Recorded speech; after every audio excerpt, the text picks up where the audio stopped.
네, 지식재산처 보고드리겠습니다.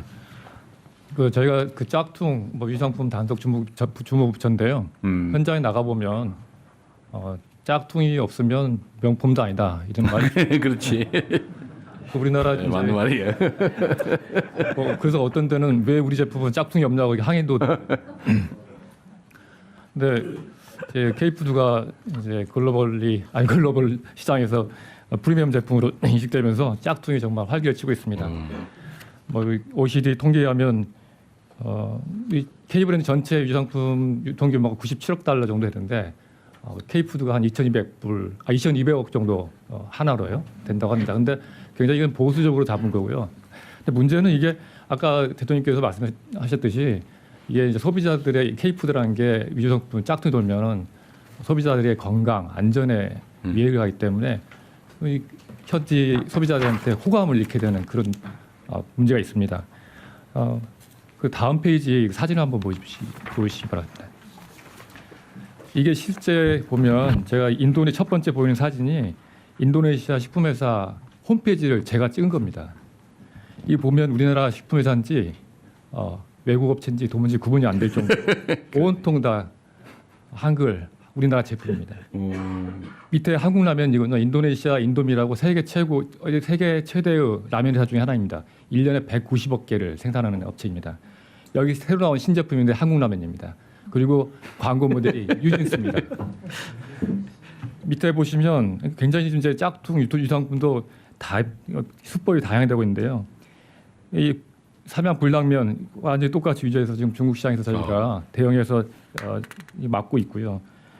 이 밑에 보면 이제 국내 상표를 무단 선점해 가지고 아예 시장 지금 막거나 아니면 또 시장 지금 막거나 또 상표권 침해로 판매 금지, 손해배상 청구까지 하고 있습니다.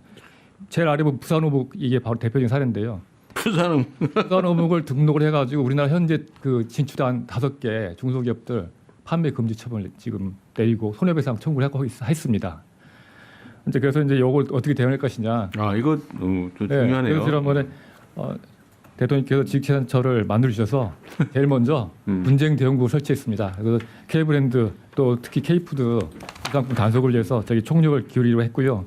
먼저 3단계 지금 전략을 좀 추진하고 있습니다. 먼저 사전에 먼저 제일 중요한 게 현지에서 우리 IP를 확보하는 게 제일 중요합니다. 그래서 특히 중소기업들은 열려 있기 때문에 정부에서 우리 디자인권, 상표권을 취득할 수 있도록 최대한 먼저 지원하겠습니다.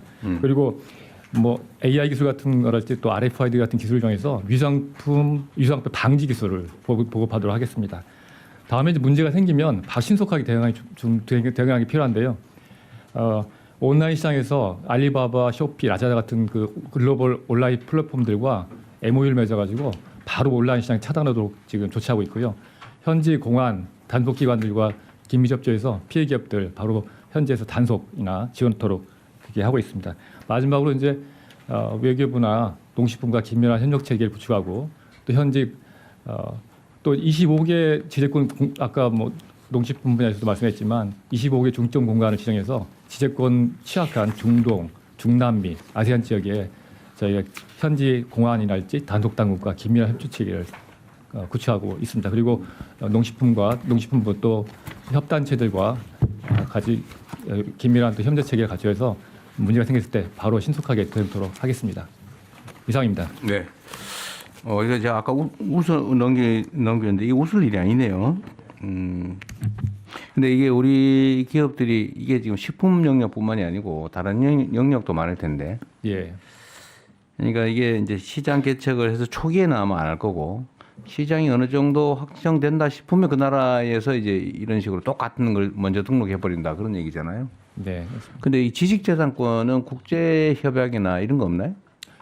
그것도 아무리 국내에서 먼저 등록했더라도 명백하게 남의 상표를 훔친 거면 안 되는 거 아닌가? 네, 지식재산권 분야가 세계적으로 가장 표준화되고 또 아주 표준화되고 가장 잘 정비되어 있는 분야입니다. 국제화되어 있는 분야입니다. 그러니까 예를 들면 문제는 아까 인도라고 그랬나요? 부산어묵은? 예, 문제는 속지주입니다. 각 해당 국에 등록을 해야만 상표권이나 기술이랄지 브랜드 디자인 답변을 받을 수 있습니다. 그건 맞는데 예를 국내에서도 마찬가지잖아요. 네. 먼저 등록하는 게 우선권을 갖는데 네, 그렇습니다.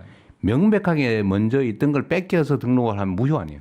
네, 예를 들면 국가적으로도 그게 통용이 될 것 같은데요. 상식 그래서 아니에요. 이제 WTO 협정이랄지 파리백이랄지 여러 가지 국제 협정이 있어서 그 협정에 따라서 부정하게 이런 거 부정하게 할 되는 경우에는 네. 그걸 자기 무효화할 수 있어요. 그러니까 남의 거를 훔친 거잖아요. 이게. 근데 이제 그게 하려면은 법정 소송이 들어가고 그다음에 심판이랄지 이제 그런데 비용이나 시간이 들어가기 때문에 저희가 정부의 지원이 필요합니다. 그러니까요. 저희가 뭐 해외 IP 센터 이게 이제 국가적 지원이 필요한 거죠. 네, 그러니까 개인 기업이나 개인들은 이거 대응이 불가능할 텐데 예를 들면 뭐 라면 시장이 엄청 커졌다.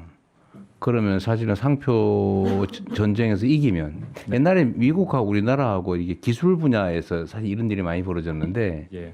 사실 뺏긴 게 많았잖아요.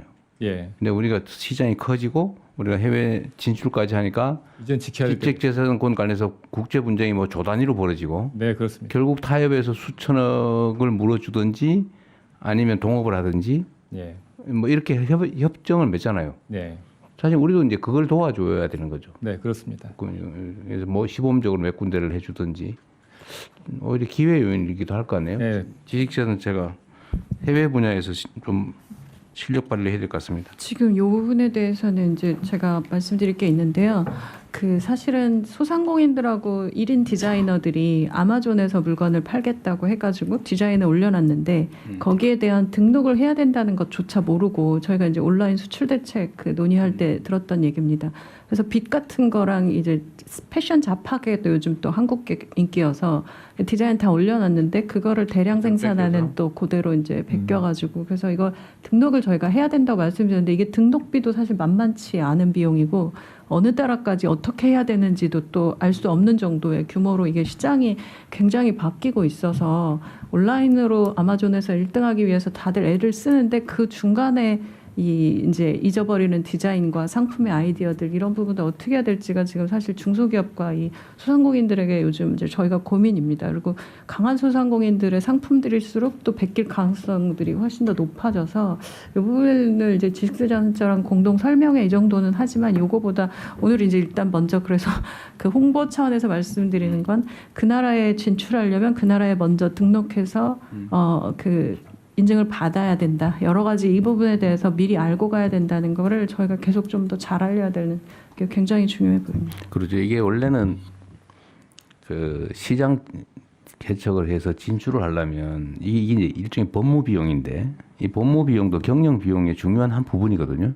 근데 우리나라가 그런 인식이 좀 낮아요. 그러니까 나중에 이제 다 뒤로 당하는데 제가 이게 정확한지 모르겠는데 보통 법무 비용을 초기에는 25%까지 잡는다고 하더라고요. 경영 비용에 엄청나게 잡는 거예요. 다 등록하고 방어 장치 다 하고 예를 들면 침해 당하면 과감하게 법적 제재를 가하고 근데 이걸 안 하면 다 뺏겨 가지고 열심히 해놓으면 아까처럼 이렇게 다 뺏기거든요. 사실 이건 또 수출 기업들한테 미리 좀 교육을 좀 하든지 좀 그런 과정이 필요하긴 할 것 같아요. 네. 그나마 이제 온라인으로 그러니까 오프라인으로 하는 곳들은 교육 과정이라도 있었는데 온라인은 잘 몰랐어서 이 부분도 한번 플랫폼사들하고 얘기해 보려고 합니다. 네, 그래서 이번 계기에 저희가 대기업들은 이제 자체 재원이 있고 인력이 있으니까 저희가 뭐 관여할 거 아닌데요. 중소기업들 대상으로 해서 주요 수출 시장에 먼저 지재권을 확보할 수 있도록 출원 비용 보조하는 사업들을 전개하고 있습니다. 그 원래 있는 사업이죠. 있는 사업을 그런데 좀 대폭 확대해야 되겠죠. 예. 통상교섭본부장입니다. 그 지재권 분야는 우리나라가 그 많은 국가들과 그 FTA를 하면서 FTA는 항상 그 지재권 챕터가 있습니다. 그래서 그 양자 간에 만약 지재권 위반 사례가 있을 경우에는 우리가 통상 채널을 통해서도 그 상대국에 시정을 그 할 수가 있고요. 또 하나는 제가 사실 지난주에 그 유럽 출장을 가서 이 그 K푸드 현장을 좀 좀 경험을 할 수 있었습니다.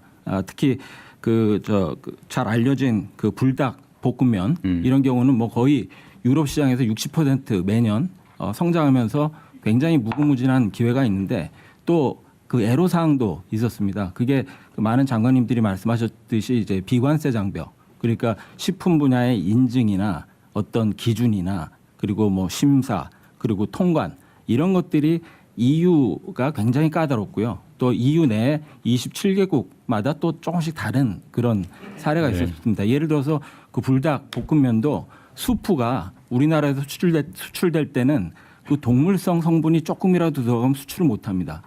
그러다 보니까 지금 그 EU에 수출할 때는 그 동물성을 다 없애고 그렇게 좀 배합 비율을 달리해 가지고 맛이 이제 비슷하게 나도록 그렇게 해서 수출하거나 아니면 현지 공장을 세워 가지고 현지의 그 동물성 성분을 사용을 해야 됩니다. 이러다 보니까 중소기업들의 경우에는 이게 그 수출 가능성이 있지만 이런 데서 막혀 가지고 그렇기 때문에 일단은 앞으로는 이제 그 비관세 장벽 이쪽에 이제 통상 당국에서도 좀 이제 공세적으로 해가지고 좀 한국판 이런 그 무역 장벽 보고서 이런 걸 통해서 우리 기업들 애로를 직접적으로 해소할 수 있도록 그렇게 하겠습니다. 네. 자, 문체부입니다. 그 K컬처도 명품 반열에 올랐기 때문에 짝퉁이 많습니다. 그리고 그거 즐거워할 일이에요. 네네. 그리고 대응을 적정하게 잘해야죠. 불법 유통도 많아서 이번에 저작권법 개정을 하면서 직접 저희가 모니터링하고 긴급히 이제 차단할 수 있는 그런 부분으로 대응하고 있습니다. 하지만 이제 피해가 발생한 부분은 현지에서 저희가 또 법정 소송을 해야 되거든요. 그래서 업체들에게 바우처 그 법률 지원을 해줄 수 있는 비용을 보전해줄 수 있는 바우처를 발행해서 지원 프로그램도 가동을 하고 있습니다. 하지만 외교부를 비롯해서 모든 부처들이 같이 이거 움직여줘야 저희가 좀 실효성 있는 대응이 가능해서 관심을 많이 가져주시기를 바라겠습니다. 그래야죠. 자, 또 네, 넘어가도 될까요? 예, 조금 다음은 이제 신속하게 진행하겠습니다. 부처 보고가 3건이 있는데 새로운 재외동